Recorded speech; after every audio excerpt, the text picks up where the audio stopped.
Boa tarde a todos. É com grande alegria que a gente começa agora o nosso segundo dia de ambientação virtual. Hoje teremos a palestra com o Dr. Felipe Rosa Cruz, que é procurador do Ministério Público de Contas, titular da 2ª Procuradoria, já foi procurador-geral na gestão de 2016 a 2018.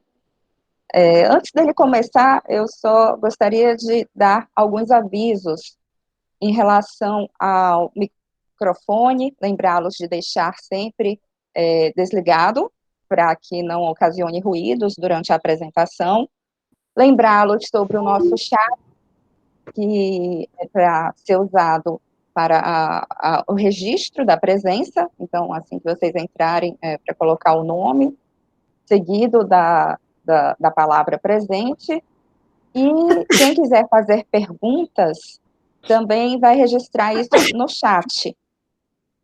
Você não precisa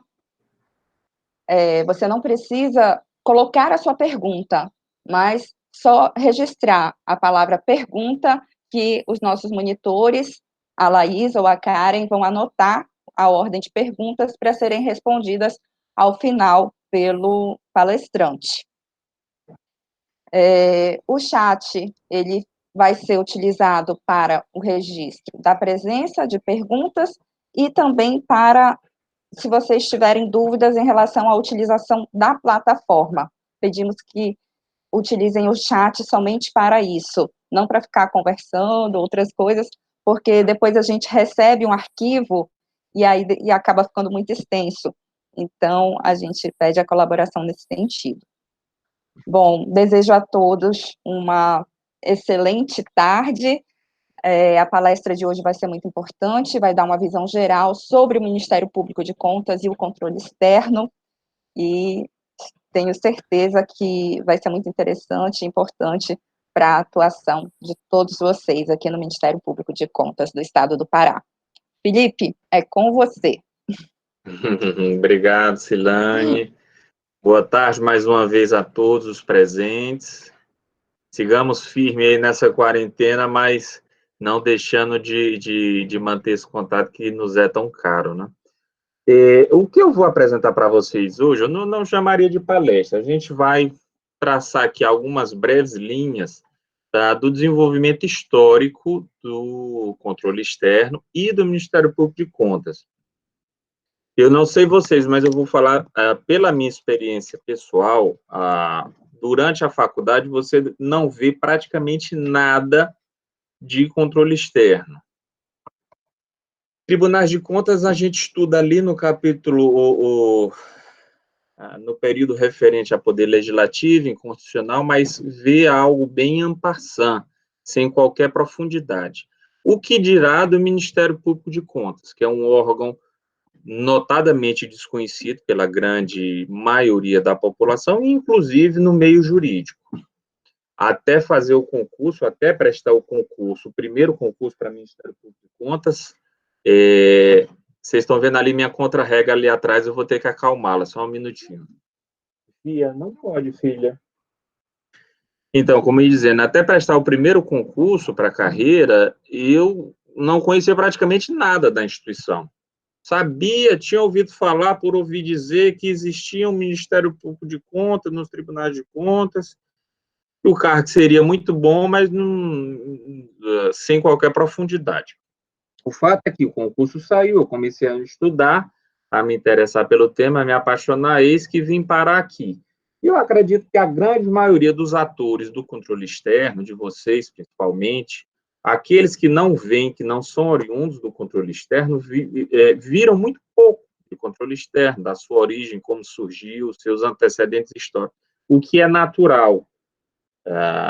Ninguém sai da faculdade de Direito sabendo controle externo, entendendo os tribunais de contas. E muito menos das demais formações que não têm necessariamente vinculação com a atividade de controle desempenhada pelos tribunais de contas. A gente tem colegas contadores que estão tomando posse com vocês, engenheiros, administradores. Eu acredito que essa também tenha sido uma regra de todos vocês, de não terem tido um contato mais aprofundado com o sistema de controle externo como um todo. E eu estou apanhando aqui agora um pouco, que eu vou compartilhar a tela aqui com os slides, tá? Peço um pouquinho de paciência. Tinha dado tudo certo antes, agora não está dando, mas vai dar, peraí. Vamos lá, apresentar agora uma janela.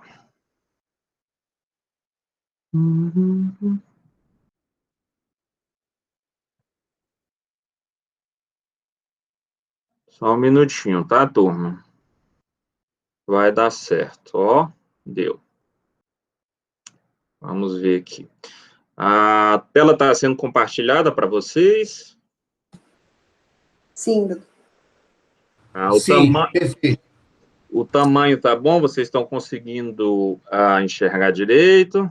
Ou está muito... Sim, ok. Eu estava no modo apresentação, estava melhor. Você deve colocar... Pronto. Agora eu voltei aqui para o ponto de partida.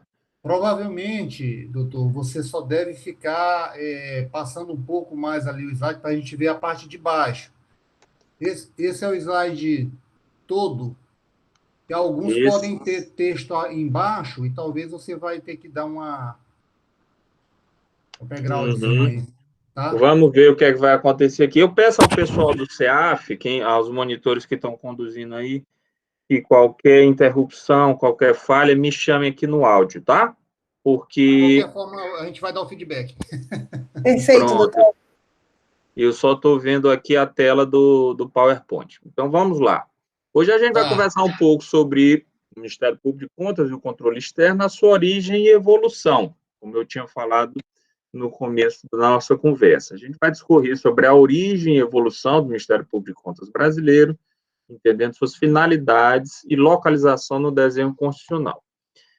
Como eu falava no começo, a ideia que se tem de Ministério Público de Contas, ela é muito incipiente, ela é muito superficial, e o que é uma deficiência das nossas faculdades, e eu tenho como obrigação daqueles que estão no controle externo, que militam, que têm o seu dia a dia envolvido nisso, o dever de esclarecer, de levar a conhecimento da população e mesmo da comunidade jurídica, da comunidade profissional, as suas especificidades, suas características e a sua origem. Eu reputo isso muito importante.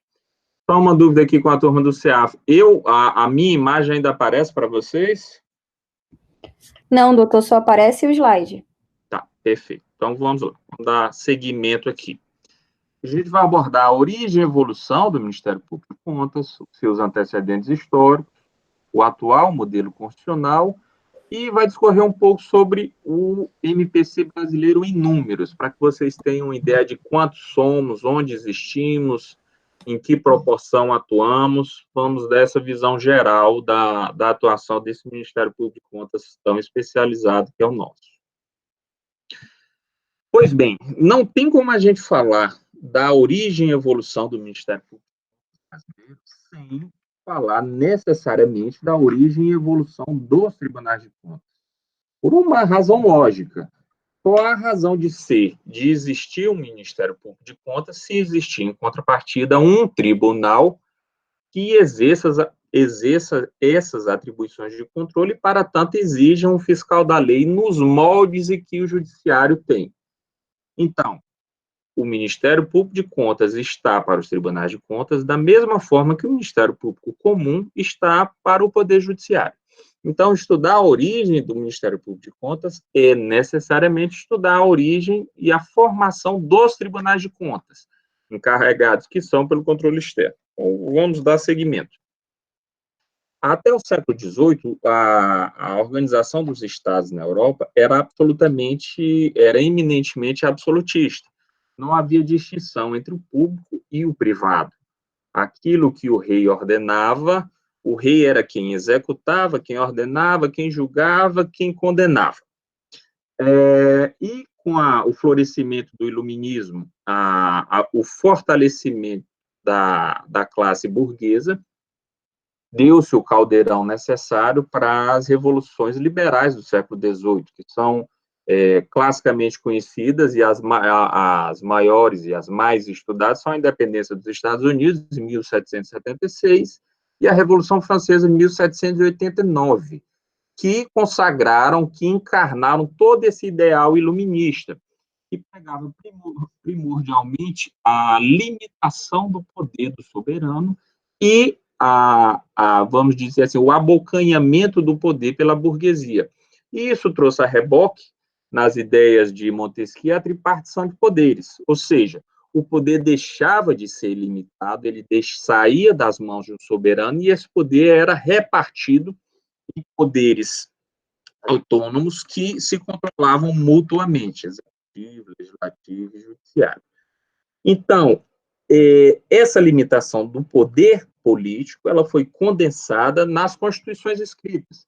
Lembrando aqueles que estão afiados aí no direito, que a Constituição, essas constituições foram as primeiras constituições escritas, elas foram as primeiras constituições formais, o que não quer dizer que antes os estados mesmo absolutistas não tinham constituição no aspecto material, que é a forma de organização de um determinado estado, num determinado momento histórico. Todos já o tinham, mas essa constituição ela era eminentemente material, ela não trazia nenhuma repartição de poderes. O poder, como eu falei no começo, era absoluto, do soberano. Então, esse é o fundamento do controle externo, qual seja a limitação do poder político numa Constituição. Por quê? Porque, ora, antes não havia essa dissociação, como eu falei, do público e do privado. Então, aquele administrador soberano não tinha que prestar contas a ninguém, quiçá a Deus. Com a limitação dos poderes, todo aquele que geria o patrimônio que agora era público com a forma de governo republicano, tinha necessariamente que prestar contas ao povo, seja diretamente ou indiretamente por meio dos seus representantes eleitos, ou ainda pelos órgãos constitucionalmente encarregados para tanto. Diante desse cenário, os estados europeus precisaram cada um se organizar e criar os seus mecanismos de controle. Lembrando que a gente está falando de controle externo. E o sistema clássico, o que deu origem a tudo que nós temos hoje, foi o sistema belga. A Bélgica inaugurou o sistema clássico de controle externo, que era caracterizado eminentemente por ter suas funções serem de natureza administrativa, a atuação desse controle era sempre preventiva e consultiva, e naturalmente era personalizada em um órgão especial criado. As diferenças de um estado para o outro eram eminentemente acerca da natureza dessas atribuições, se eram jurisdicional ou administrativa, e também quanto ao momento de controle, se era prévio, concomitante, bem como a vinculação. Alguns países tinham esse órgão, o Tribunal de Contas, vinculado ao Legislativo, em outros países o Tribunal de Contas era vinculado ao Poder Executivo, bem como a composição. A maioria dos tribunais, naturalmente, tinha a sua composição colegiada, e aqui vai uma curiosidade que nessa digressão eu acabei me deparando.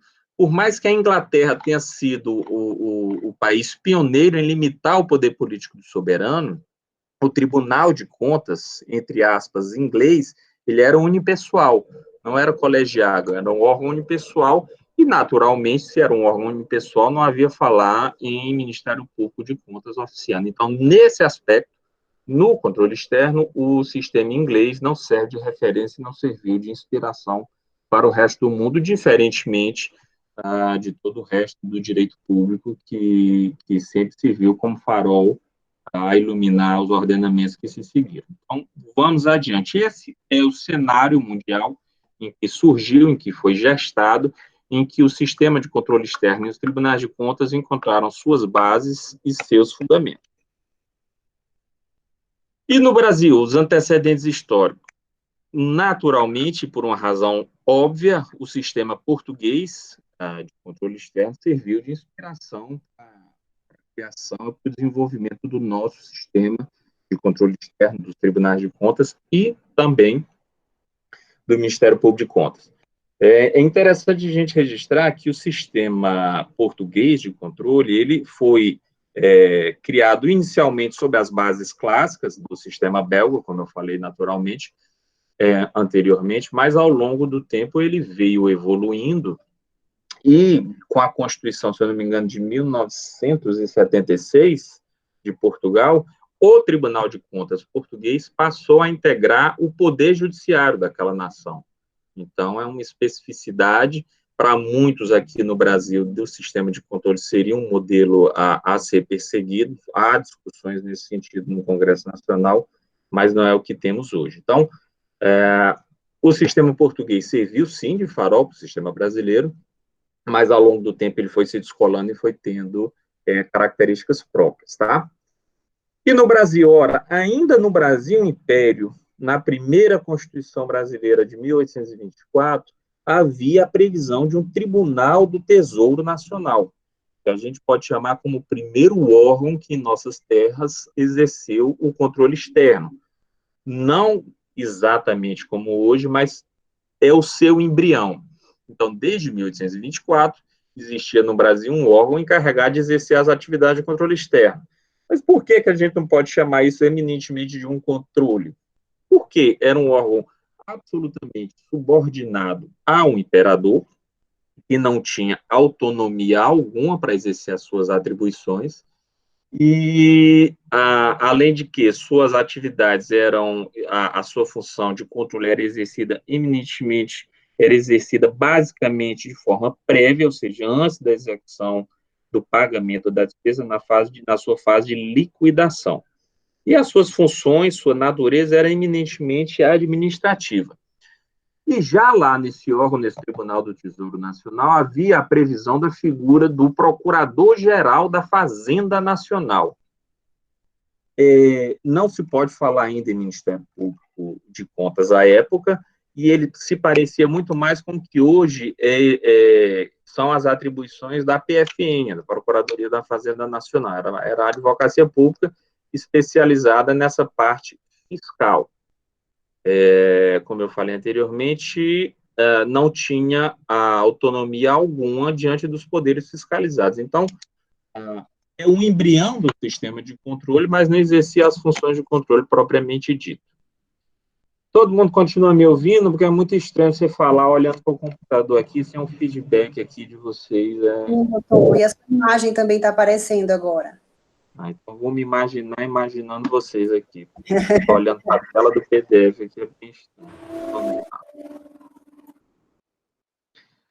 E o nosso Tribunal de Contas surgiu, podemos falar, com o decreto 966-A, de 7 de novembro de 1890, que foi escrito e idealizado pelo grande jurista e, à época, ministro da Fazenda, Rui Barbosa. Eu acredito que, a partir daqui, vocês começam a se recordar, de ter em mente aquilo que vocês estudaram para o concurso, porque, pelo menos para o meu concurso, isso aqui era de leitura obrigatória, nessa reminiscência histórica, e a data de criação do Tribunal de Contas do Brasil. Ainda não era chamado Tribunal de Contas da União, mas aqui sim, a gente vai falar sem medo de errar, que foi a criação de um Tribunal de Contas encarregado de exercer as atribuições de controle externo nos moldes em que a gente tem atualmente. Obviamente, a gente vai ver ao longo dos slides que essa atribuição e esse exercício veio se aprimorando ao longo do tempo, com alguns avanços e retrocessos, como é natural em toda marcha histórica, mas aqui sim é a origem do Tribunal de Contas hoje da União, com o decreto 966-A de 1890, ditado no governo provisório de Marechal Deodoro da Fonseca.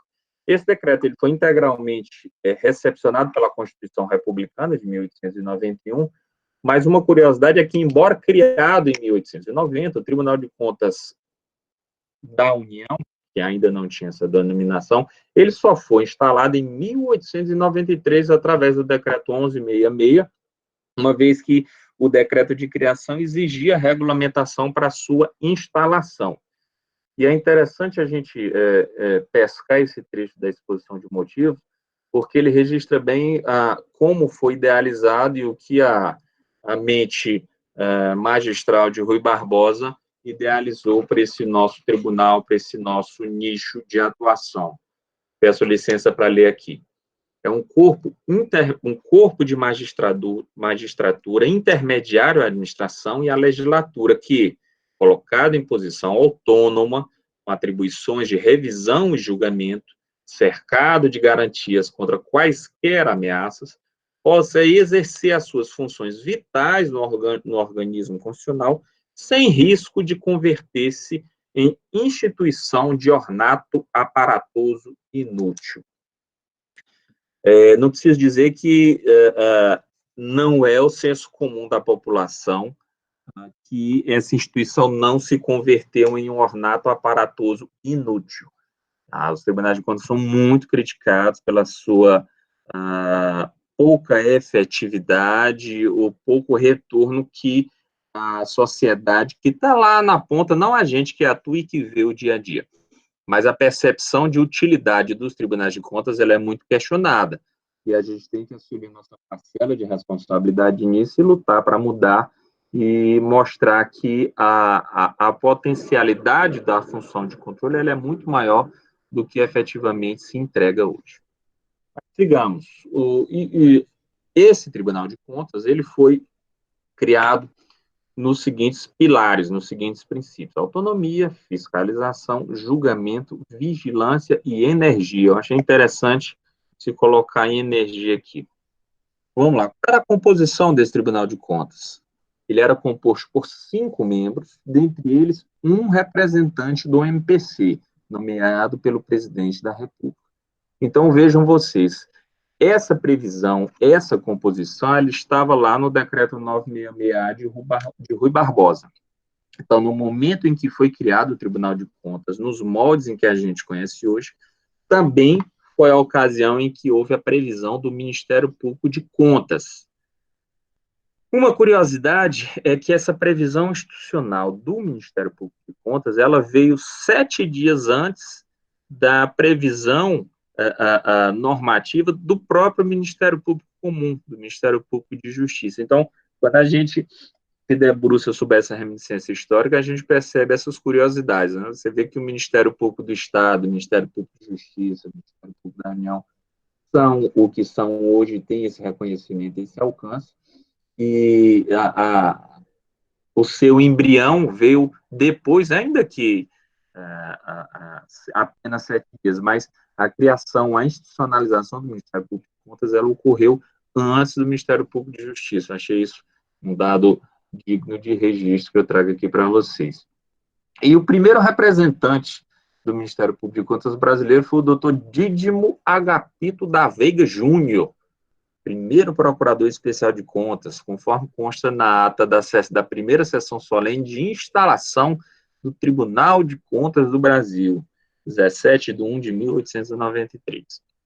Suas atribuições eram previstas nesse decreto de instalação, como falei outrora, que a gente vai ver aqui à frente, e essa curiosidade que eu falei com vocês logo no começo, a previsão institucional do Ministério Público de Justiça, chamemos assim, ela só ocorreu no decreto 1030 de 1890, enquanto que a previsão institucional do Ministério Público de Contas ocorreu no decreto 966A, também de 1990, mas um pouco mais antigo, 7 dias especificamente. E quais eram as atribuições, qual a formatação que esse decreto de instalação 1166 deu ao Tribunal de Contas do Brasil? Eu peço licença aqui para ler rapidamente alguns dispositivos que eu reputo importantes.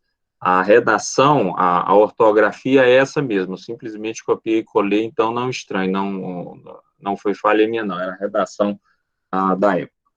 Fica criado na capital federal o Tribunal de Contas, com as atribuições determinadas no artigo 89 da Constituição. O pessoal do Tribunal de Contas compor-se-á de 5 membros, o presidente, 4 diretores com voto deliberativo, um dos quais representará o Ministério Público. Artigo 47.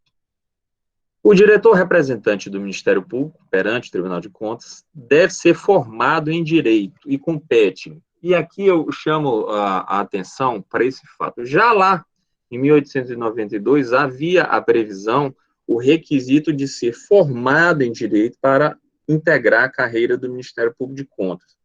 Eu não sei se vocês já se aperceberam, mas nesse sistema de controle externo, os únicos membros, os únicos atores que necessariamente têm que ter uma formação jurídica são os membros do Ministério Público. E eu falo isso de todo o sistema, seja de conselheiro, conselheiro substituto, que esse requisito só existe para o membro do Ministério Público de Contas. Isso nos torna especiais, diferentes de alguma maneira, de forma alguma.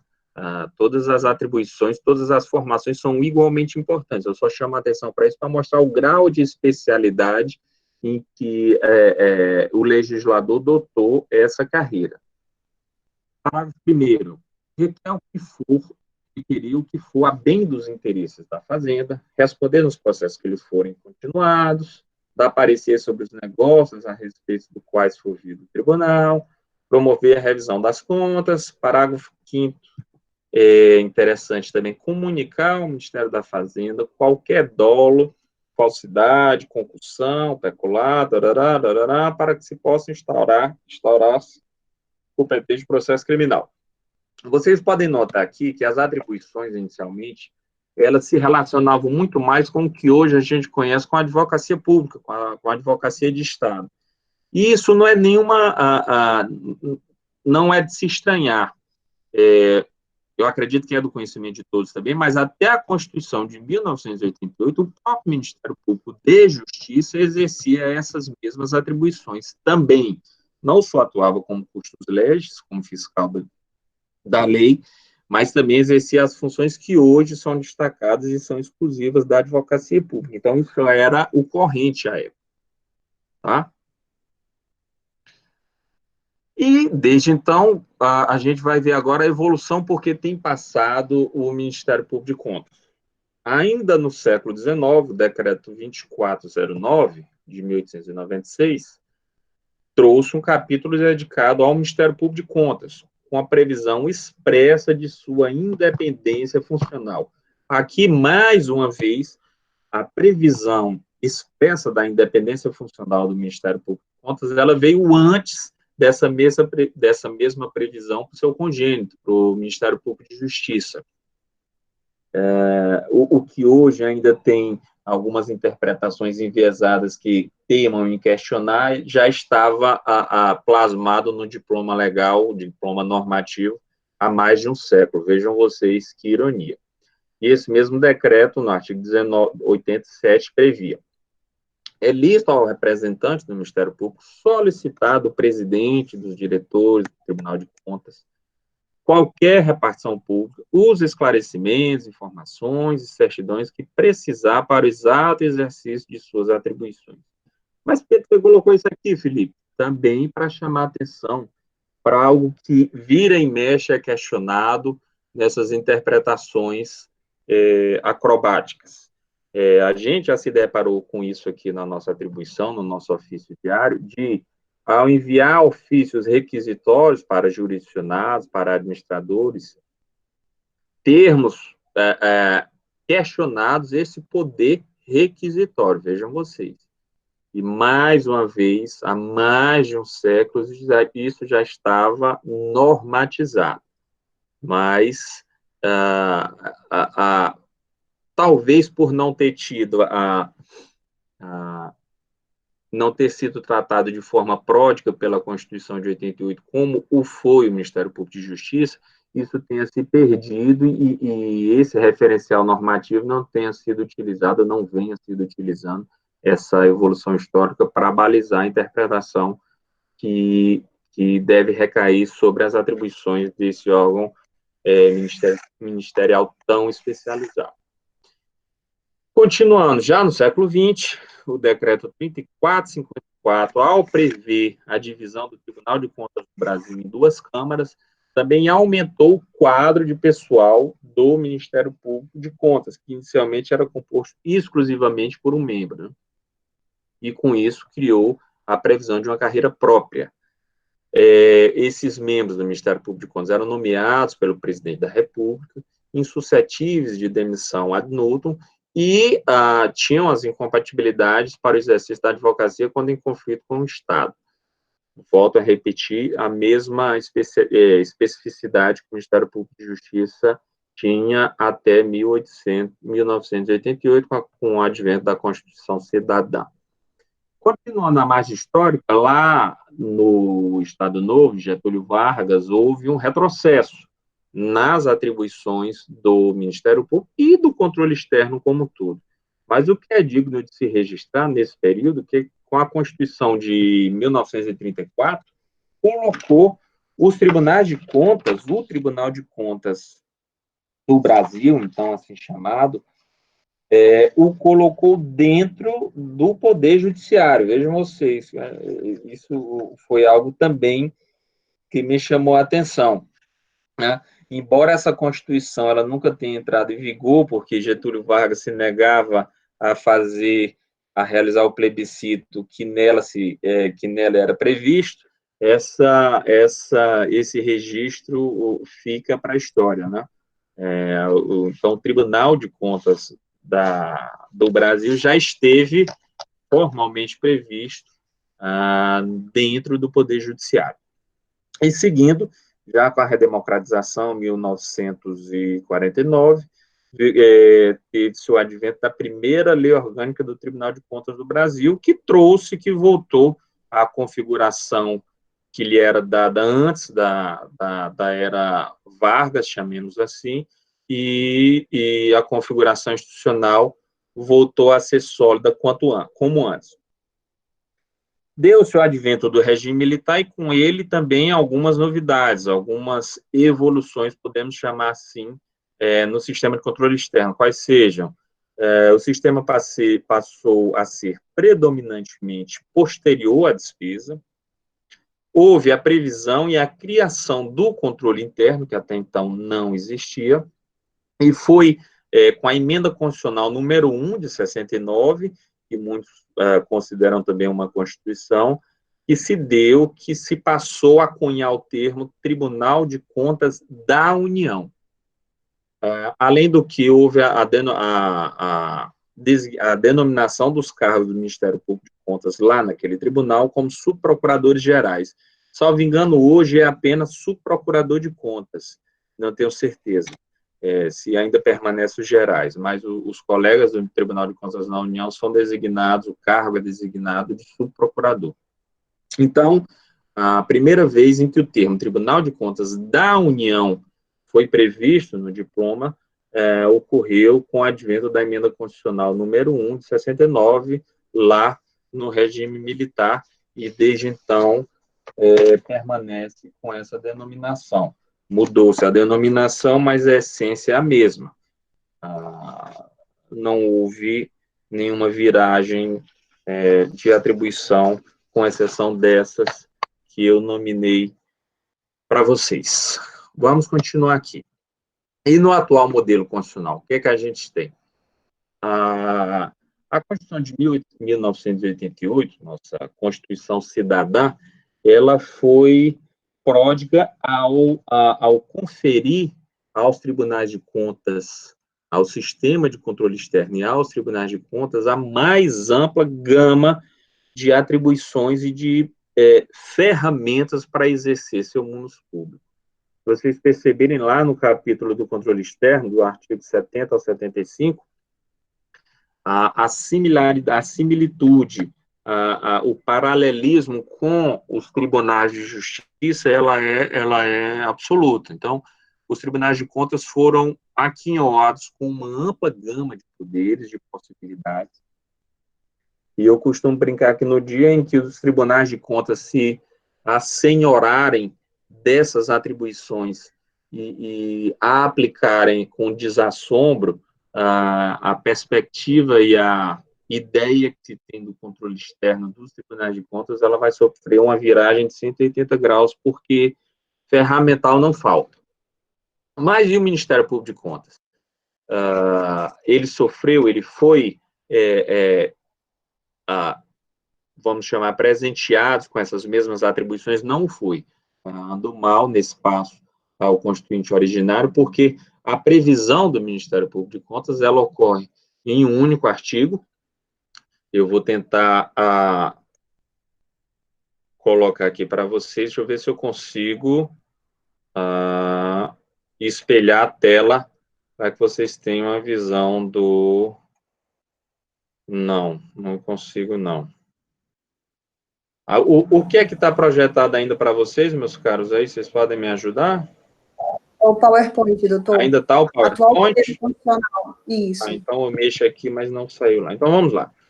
O artigo 130 da Constituição Federal. Aos membros do Ministério Público, junto aos tribunais de contas, aplicam-se as disposições desta seção pertinentes a direitos, vedações e forma de investidura. Começo aqui analisando aos membros do Ministério Público junto aos tribunais. A Constituição, em todas as suas passagens, ela se refere a membro como membro de algum poder. Não existe a palavra membro para designar nenhum outro tipo de agente público. Então, se são membros do Ministério Público de Contas, são membros de algum poder. Ainda que o Ministério Público de Justiça não seja assim considerado, assim como o constitucional autônomo, ou o quarto poder, seja o que for. Então, começa daqui. Aplicam-se as disposições desta seção. Ora, mas que seção? A seção número 1, do capítulo 4, do título 4, ou seja, do Ministério Público das funções essenciais à Justiça. Aplicam-se as disposições desta seção pertinentes a direitos, vedações e forma de investidura. Deixa eu voltar aqui agora para o meu PowerPoint. Então, a Constituição ela trouxe referência expressa ao Ministério Público de Contas e a inclusão do MPC na mesma seção do MPE, prevendo os mesmos direitos, vedações e forma de investidura. Então, inamovibilidade, independência funcional, individualidade, todas esses direitos e prerrogativas esculpidos para aquela carreira também o são para os membros do Ministério Público de Contas. Falando aqui agora do nosso congênere, analisando os dois conjuntamente, qual o que é que desempenha o Ministério Público de Contas? Qual é a sua atribuição, a sua razão de ser? Zelar pela ordem jurídica, pelo regime democrático, pelos interesses sociais e individuais indisponíveis, tutelando a supremacia e a indisponibilidade do interesse público por meio da fiscalização contábil, financeira, orçamentária, operacional e patrimonial da administração pública do Estado. Como eu falei outrora, ele é um corpo eminentemente jurídico, ou melhor, necessariamente jurídico, diferente dos demais membros desse sistema de controle, conselheiros substitutos, que podem ter essas diversas formações, segundo o regramento constitucional, contábil, jurídico, econômico, financeiro ou de administração pública. E não formação, notório conhecimento em uma dessas áreas. Mas a formação jurídica, ela só é prevista, ela só é necessária para os membros do Ministério Público de Contas, nesse sistema. Possui os mesmos direitos, vedações e formas de investidura. A chefia da carreira, nosso digno PGC, doutor Guilherme Sperme, segue o mesmo regramento do PGJ, é feita uma lista tríplice entre os membros da carreira, encaminhada para o governador do Estado, e o governador do Estado, assim, escolhe dentre os integrantes dessa lista. Tudo isso que eu falei leva à conclusão de que o MPC e o MPE, eles têm idêntica natureza. A distinção, a diferença que existe, ela é meramente acidental, ou seja, o órgão perante o qual atua, e não essencial. E o fato de o Ministério Público de Contas ser marcado ou ter sua atribuição exclusivamente extrajudicial não o desnatura enquanto instituição ministerial. Antes, só reforça o seu grau de especialidade, de especificidade em uma matéria que é tão árida, que é a matéria de patrimônio, finanças públicas e execução orçamentária. Aqui eu trago um julgado de 2007, do ministro Celso de Mello, que ele testa algumas considerações sobre o Ministério Público de Contas e os tribunais de contas. E, tendo visto a evolução do Ministério Público de Contas, sua digressão, sua origem, suas reminiscências históricas, chegada à Constituição de 1988, agora eu vou dar para vocês um panorama rápido do que é o Ministério Público de Contas brasileiro em números. Talvez os números que aqui constam, eles não estejam tão precisos como outrora ou foram, porque essa apresentação eu preparei com base em um levantamento que o CNPGC, o Conselho Nacional dos Procuradores Gerais, realizou há cerca de 1 ano, 2 anos, não lembro bem, e naturalmente, imagino que tenha ocorrido movimentação na carreira em alguma unidade da federação. Então, pode não ser tão preciso como eu gostaria, mas é uma aproximação bem grande da realidade. O Ministério Público de Contas, a previsão, existem 211 cargos de procuradores de contas em todo o Brasil, dos quais, à época, 166 encontravam-se preenchidos, e não existe uma uniformidade de composição. Em alguns estados, há 8, 11, 10, 15 membros, e em outros estados, há 2 ou 3 membros apenas, né? A gente não tem a uniformidade que a gente gostaria. O Ministério Público de Contas, ou o controle externo, realiza a fiscalização de cerca de 5.570 municípios, dos 27 estados, DF e União.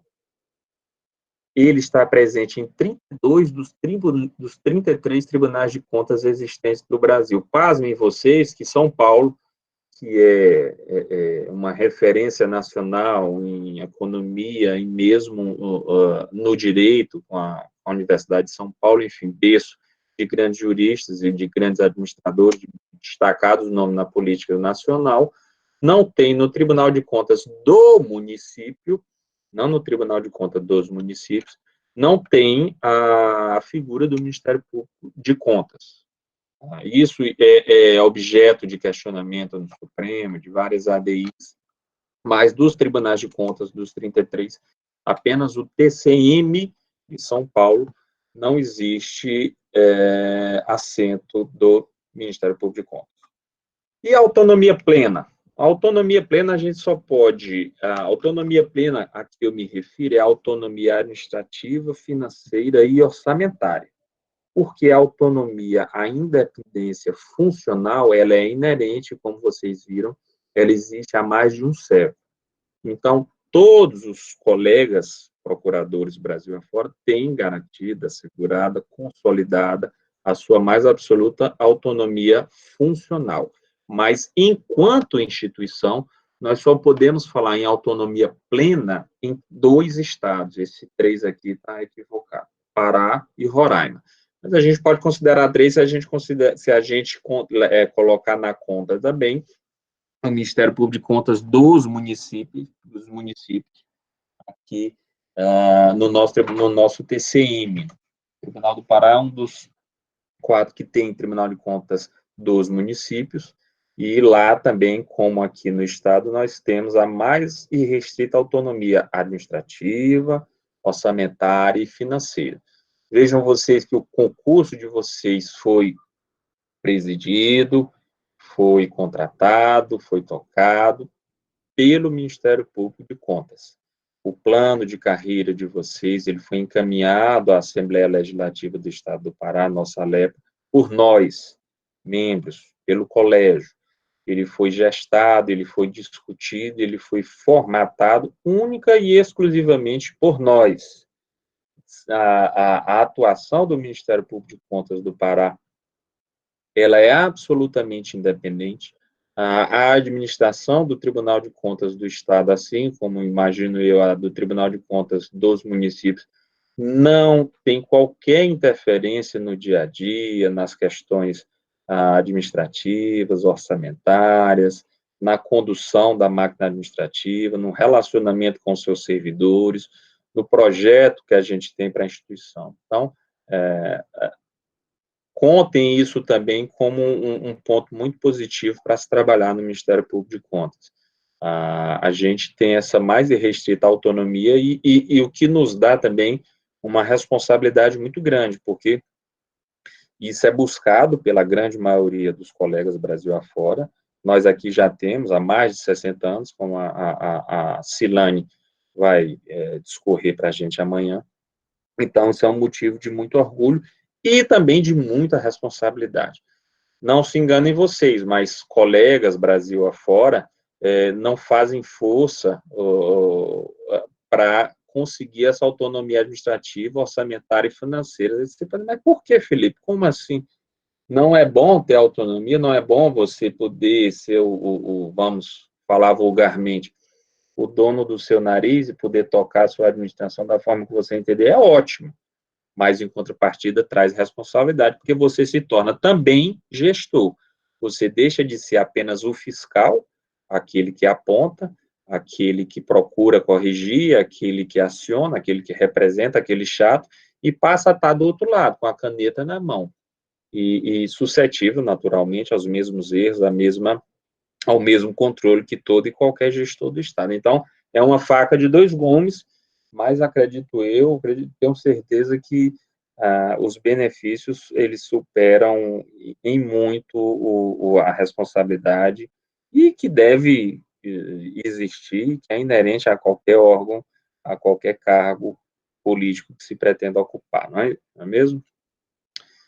E vejam vocês que nós, os procuradores de contas, são 211 no Brasil, só havia 166 providos, e diferentemente dos conselheiros e conselheiros substitutos, que são mais de 400. Então, nós oficiamos e nós analisamos a mesma quantidade de processos que os conselheiros e conselheiros substitutos. Todos os processos que tramitam nos tribunais de contas necessariamente têm que passar, tem que ter a chancela, tem que ter o parecer do Ministério Público de Contas. Então, a desproporção é muito grande. Ainda precisaria de muitos mais membros para tentar diminuir essa disparidade. O MPC do Estado do Pará, aqui eu vou ser bem breve, porque a Silânia, amanhã, ela vai discorrer sobre isso aqui com profundidade que o tema merece. Foi criado em 1959, lei orgânica própria, lei complementar número 9, de 92, foi modificado pela lei complementar número 106, de 2006, e nós, os atuais membros, já tivemos a grata satisfação de poder participar da elaboração dessa lei complementar número 106, que trouxe uma série de atualizações, de modernização necessária para a nossa carreira. Como eu falei para vocês, a autonomia administrativa e financeira ela é absoluta. Nós somos compostos por 8 procuradores de contas. Hoje, os 8 cargos estão providos. Vocês viram ontem a doutora Daniele, que o concurso dela correu paralelo ao de vocês. Hoje nós temos a composição total. O quadro de pessoal ele foi consolidado pela Lei 8.100, de 1º de janeiro de 2015, e é composto de 73 servidores. Essa lei também foi feita a 16 mãos, nós discutimos, nos reunimos bastante para tentar dar a formatação que a carreira de vocês, que chegaram agora, e daqueles que já compunham o órgão, mereciam para ter a segurança, a perspectiva de crescimento, de evolução na carreira, e tornar o cargo atrativo para que pudesse angariar profissionais como da qualidade, da estirpe de vocês. Aqui também eu falarei bem rápido, porque acredito que nas próximas palestras vocês vão ter ideia desse organograma. Aqui são os órgãos do MPC, os órgãos de administração superior, órgão de administração e execução, órgãos auxiliares. Na administração superior a gente tem PGC, o Colégio de Procuradores, o Conselho Superior, a Corregedoria Geral.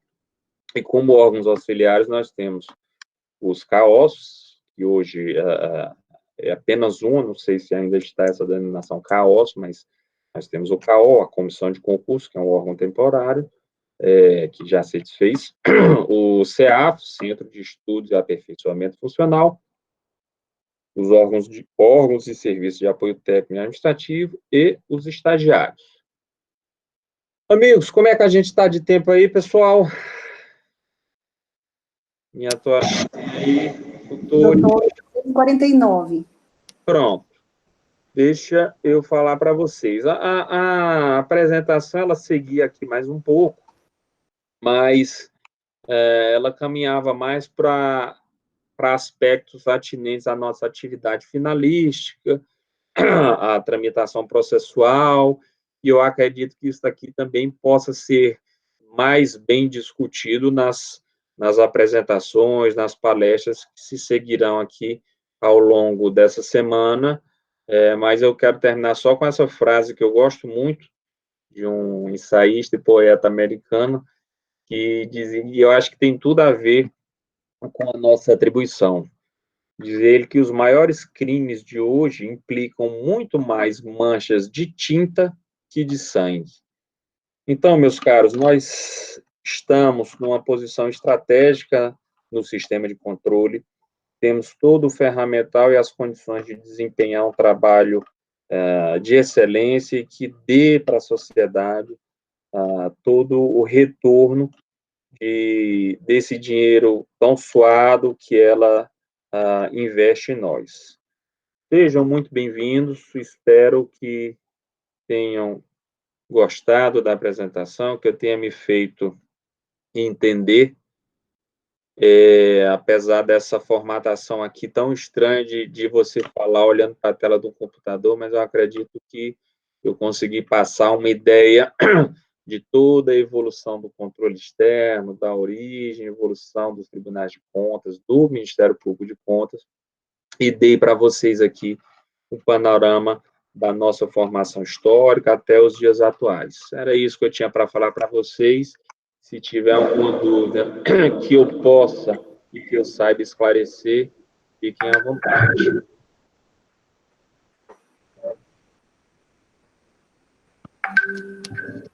Laís, tem alguma pergunta no chat? Não, ninguém respondeu até o momento. Alguém tem alguma pergunta? Alô, tem alguém aí? Oi, doutor, tá ouvindo? Tá brincando, minha filha. Que bom. Doutora Silane, acho que ela já saiu da reunião. Bem, não havendo perguntas, doutor Felipe, muito obrigada pelas suas palavras, foi um momento, um encontro bem didático e elucidativo aí para os novos servidores. Amanhã a gente tem mais um encontro com a doutora Silane também, às 16 horas. Enfim, se precisar de mais alguma coisa, estamos aqui à disposição. Obrigada, doutor Felipe. Tá bom, meus caros, eu que agradeço, tenham todos aí um bom resto de dia, descansem, e amanhã a gente se encontra novamente, tá?